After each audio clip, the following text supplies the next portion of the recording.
क्यों उसकी क्यों 30 महीने क्यों लगे? क्यों आपने नोटिफिकेशन? साधारण तरीके से कोई अधिनियम बनता है 4-5 दिन के बाद उसका नोटिफिकेशन डेट निकलता है। ये 30 महीने लगे हैं कि 30 महीने, और अचानक डिबेट शुरू हो चुका है, बहस शुरू हो चुकी है लोकसभा में। 9:30 बजे मैंने खुद गैजेट में देखा, 10:05 से 16 तारीख की रात को जब मैंने देखा कि ये नोटिफाई हो चुका है, तो मैंने कहा ये क्या खेल हो रहा है यहां? तो अभी तो कानून है, 543 सीटों में आरक्षण कीजिए, और अगर आप चाहते हैं उसमें कुछ संशोधन करना चाहते हैं, संशोधन कीजिए। और 1 साल हो गए हैं जाति जनगणना के बारे में आपने कुछ डिटेल नहीं दिए हैं, और आपने घोषणा कर दी है। पहले तो आप हमारे नेताओं पर आरोप लगाते हैं कि हम अर्बन नक्सल सोच है। 3 साल आप कहते हैं जाति जनगणना नहीं कराएंगे, आपने निर्णय लिया 30 अप्रैल 2025 को, कैसे कराएंगे? और ये कहना कि 3 साल लगेगा, ये बिल्कुल गलत है। बिहार में, तेलंगाना में जाति जो सर्वेक्षण हुआ था, जो सर्वे हुआ था, सिर्फ 4 महीने लगे, 5 महीने लगे। और खुद गृह मंत्रालय के एक वरिष्ठ अधिकारी, रजिस्ट्रार जनरल जो सेंसस कमिश्नर हैं, उन्होंने खुद कहा है प्रेस कॉन्फ्रेंस को 30 मार्च को 2026 को, उन्होंने कहा है कि जो 27 में जनगणना होने वाली है, जाति जनगणना होने वाली है, उसके सारे जो जानकारी हमें हासिल करनी है, हम कुछ ही महीने के अंदर हमें मिल जाएगा, क्योंकि आज ये डिजिटल सेंसस होगा, पहली बार डिजिटल सेंसस होगा, स्मार्टफोन पर होगा। तो देखिए ये खेल है। महिला आरक्षण मुद्दा नहीं है, मोदी रक्षण मुद्दा है। विमेन रिजर्वेशन नहीं है, मोदी प्रिजर्वेशन है। आखिरी सवाल, विपक्ष अटल रहा, लेकिन सरकार भी कहीं ना कहीं अब अटल है इस बात पे कि आप लोगों को प्रधानमंत्री बस पश्चिम बंगाल जाते हैं, चुनाव प्रचार तो करेंगे, चुनाव प्रचार तो करेंगे हम, बिल्कुल। रैली में कह रहे हैं कि पश्चिम बंगाल की महिलाएं, तमिलनाडु की महिलाएं सबक सिखाएं। महिला मूर्ख नहीं है, महिलाएं जानती हैं। पंचायतों और नगर पालिकाओं में जो आरक्षण 1/3 आरक्षण महिलाओं को दिया गया था 1993 में, आज 15 लाख चुने हुए महिला प्रतिनिधि हैं पंचायत और नगर पालिकाओं के। वो बीजेपी की वजह से नहीं है, वो कांग्रेस की वजह से है। हम लाए थे एक कानून 2010 में, विधेयक, जो कानून बना, राज्यसभा में पारित हुआ, लोकसभा में गिरा, और लोकसभा में किसने इसका विरोध किया? आज के उत्तर प्रदेश के मुख्यमंत्री योगी आदित्यनाथ ने उस बिल का विरोध किया था, और कई लोगों ने विरोध किया, लोकसभा में पारित नहीं हो पाया। पर 2023 में नारी शक्ति वंदन अधिनियम, देखिए विधेयक को नाम देने में इनका कोई मुकाबला नहीं। विधेयक पुराना, बट ब्रांडिंग मोदी साहब का। शांति बिल, परमाणु शक्ति के लिए शांति बिल, महिला आरक्षण के लिए नारी शक्ति वंदन अधिनियम। खड़गे जी ने क्या कहा राज्यसभा में उस दिन 21 सितंबर 2023 को, जब उनका भाषण था?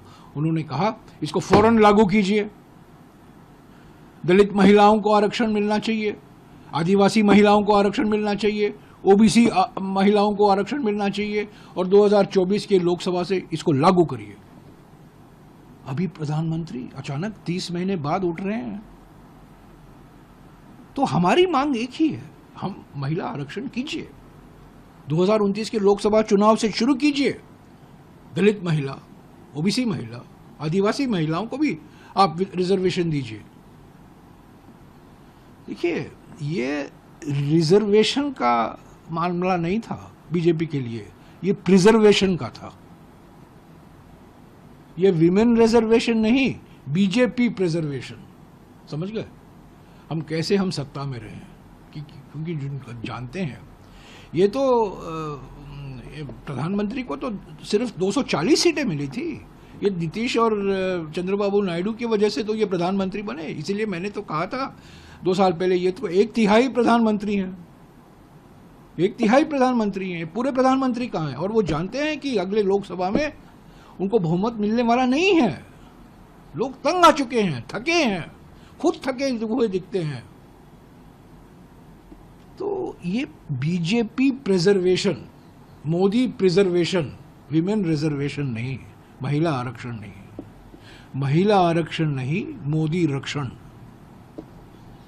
आपने बड़ी बात ये की अभी, क्योंकि आप संसद की जो है समझ रखते हैं, आपके शब्दों में अगर हम जाए किरण रिजिजू साहब के कि अब जब ना अधिनियम जो है वो गिर गया है तो बाकी दो का अभी हम उसमें हम आगे नहीं बढ़ना चाहते। आज भी हम चाहते हैं और पार्टी मीटिंग बुलाइए 29 तारीख के बाद, और पार्टी मीटिंग बुलाइए मानसून सत्र से पहले। महिला आरक्षण नहीं, चुनाव प्रचार के बाद, मानसून सेशन के पहले अगले हफ्ते बुलाइए। 29 तारीख को चुनाव प्रचार खत्म होता है, 1 तारीख या 2 तारीख को बुलाइए। क्या प्रस्ताव आपके, जुबानी नहीं, भरोसा नहीं, लिखित में आप बोलिए क्या प्रस्ताव है। 1-2 दिन दीजिए पार्टियों को, आपस में पार्टी के अंदर भी बातचीत होनी है, और मानसून सत्र में पास कराइए। अगर मानसून सत्र आप रुक नहीं सकते 2 महीने के लिए, आप मई के अंत में बुलाइए 2 दिन का सत्र। और महिला आरक्षण जो नारी शक्ति वंदन अधिनियम है, उसमें आप समझते हैं कि कुछ संशोधन होना है, संशोधन कराइए। हमारी तो यही मांग है, प्रियंका जी ने तो यही मांग की थी, राहुल जी ने तो यही मांग की थी, सोनिया जी ने 13 तारीख को एक लेख लिखा था अखबारों में कि इसका पूरा बिल्कुल फौरन इसका इम्प्लीमेंटेशन कीजिए। और हमें कोई सर्टिफिकेट आपसे नहीं लेना है, क्योंकि पहला पार्टी जो महिला आरक्षण का प्रावधान हमारे संविधान में शामिल किया गया था 1993 में, वो कांग्रेस की सरकार थी, जो पंचायत और नगर पालिकाओं के लिए जो हमने आरक्षण का प्रावधान किया महिलाओं को, जिसकी वजह से आज 15 लाख चुने हुए महिलाएं हैं पंचायत और नगर पालिकाओं में।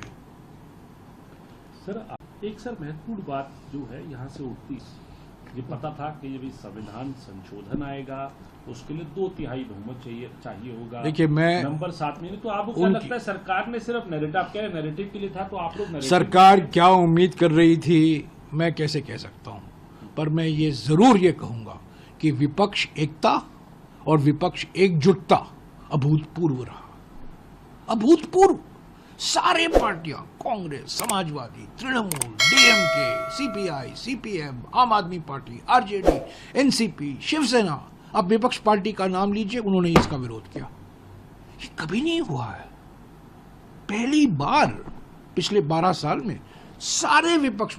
हमारे जो वाइस प्रेसिडेंट इलेक्शन होते हैं, हमारे इंडिया ब्लॉक के कुछ सदस्य हम वोट उन्होंने एनडीए उम्मीदवार को दिया, ये बात सही है, क्रॉस वोटिंग हुआ। पहली बार 12 साल में क्रॉस वोटिंग नहीं हुआ है। 100% समाजवादी, टीएमसी, एनसीपी, शिवसेना, आज आप विपक्ष का नाम लीजिए, और सारे के सारे सांसद आए हुए हैं, मौजूद हैं, वोट खिलाफ कर रहे हैं। क्या संकेत देता है? विपक्षी एकता और विपक्षी एकजुटता वो तोड़ नहीं पाए, तोड़ने की खूब प्रयास की। ED, CBI, income tax, phone call, धमकी, सब है ना, गृह मंत्री स्वयंभू चाणक्य, पूरा इस्तेमाल किया, पर विपक्ष, मैं एक शब्द में कहूंगा, विपक्ष अटल रहे, हिले नहीं, हम अटल रहे, समझ गए, अटल रहे।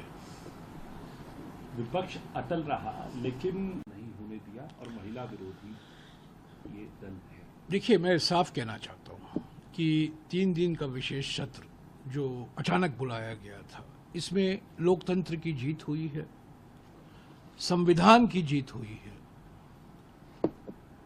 विपक्ष एकता और एकजुटता की जीत हुई है, और संघीय ढांचे की जीत हुई है। हार किसकी हुई है? बुलडोजर की राजनीति की हार हुई है, छल कपट परिसीमन की हार हुई है, धोखेबाजी की हार हुई है, और ये तानाशाही की राजनीति, जो मैं कहता हूं वही करो, वही सही है, और अगर आप मेरा विरोध करते हो तो आप गलत हो, इस तरह की राजनीति की हार हुई है। मुद्दा क्या था? मुद्दा परिसीमन का था, महिला आरक्षण का नहीं था। महिला नारी शक्ति वंदन अधिनियम 22 सितंबर 2023 को सर्वसम्मति से पारित हुआ, सर्वसम्मति से पारित हुआ, पर लागू नहीं हुआ। 30 महीने लगे। अचानक 16 अप्रैल रात को 9:30 बजे ये अधिनियम नोटिफाई होता है। पहला सवाल है, क्यों आप 16 अप्रैल 2026 के रात को जो 3 साल पहले अधिनियम पारित किया गया था वो लागू कर रहे हो? क्या मंशा थी, नीयत क्या थी आपकी? बार बार विपक्ष पार्टियों ने ये मांग की। 29 अप्रैल के बाद जब चुनाव खत्म होते हैं पश्चिम बंगाल में, सर्वदलीय बैठक बुलाइए, आपके क्या प्रस्ताव हैं हमें बताइए, विस्तार से चर्चा हो, और उसके बाद में आपको सत्र बुलाना है, संविधान संशोधन कराना है, विधेयक पारित कराना है, करिए, हम आपके साथ हैं।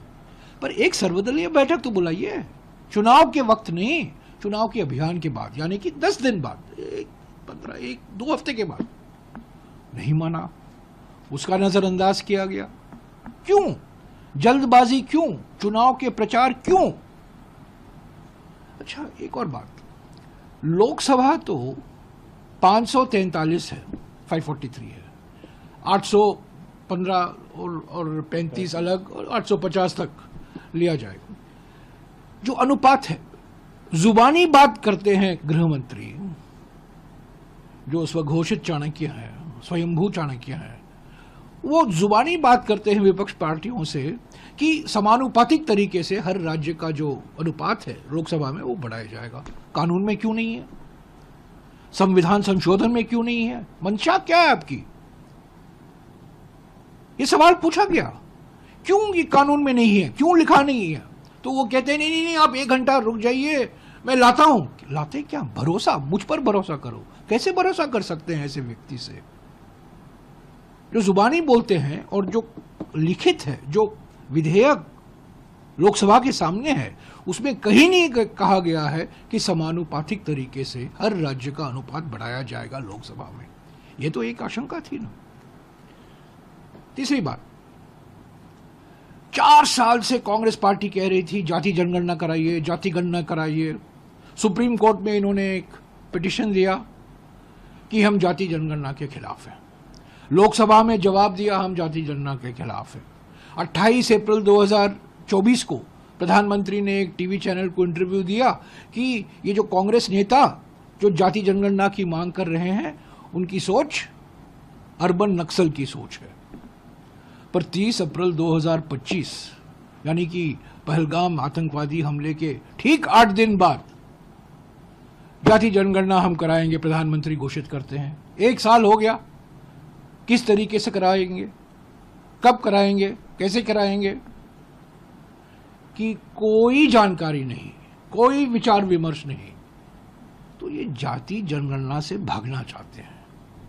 एक तो पहली बात, असम में और जम्मू और कश्मीर में जिस तरीके से परिसीमन किया गया है, सीटें बांटे गए हैं, जो सीट का जो रूप है वो बदला गया है, तो ये खतरनाक परिसीमन है, किसी को विश्वास नहीं दिलाता।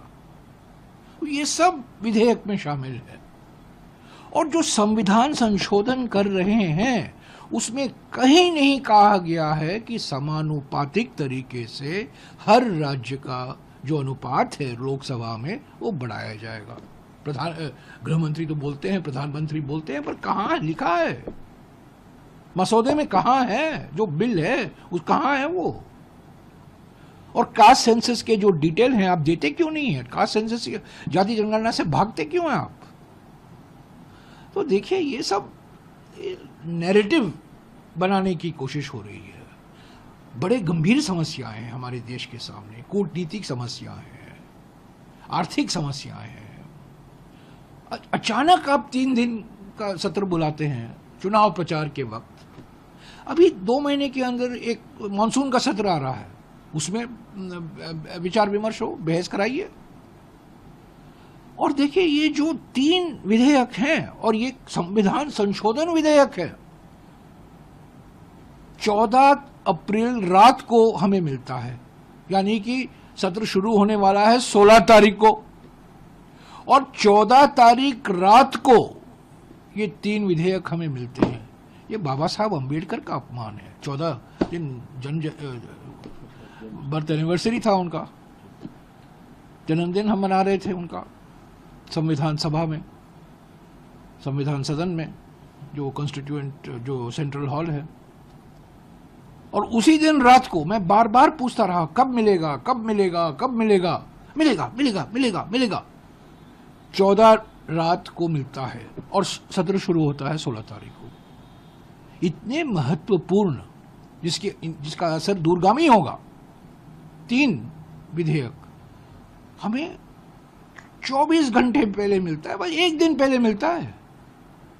हमें पढ़ना है, विचार विमर्श करना है, विश्लेषण करना है, वो सब नहीं।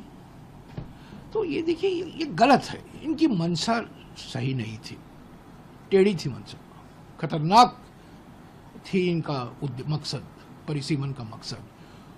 और महिला आरक्षण के पीछे खड़े होकर तोप चला रहे हैं, एक तंत्र का तोप चला रहे हैं। तो जीत जो हुई है, लोकतंत्र की सेनाई की जीत हुई है। एक तंत्र का तोप हमने चलाने नहीं दिया है।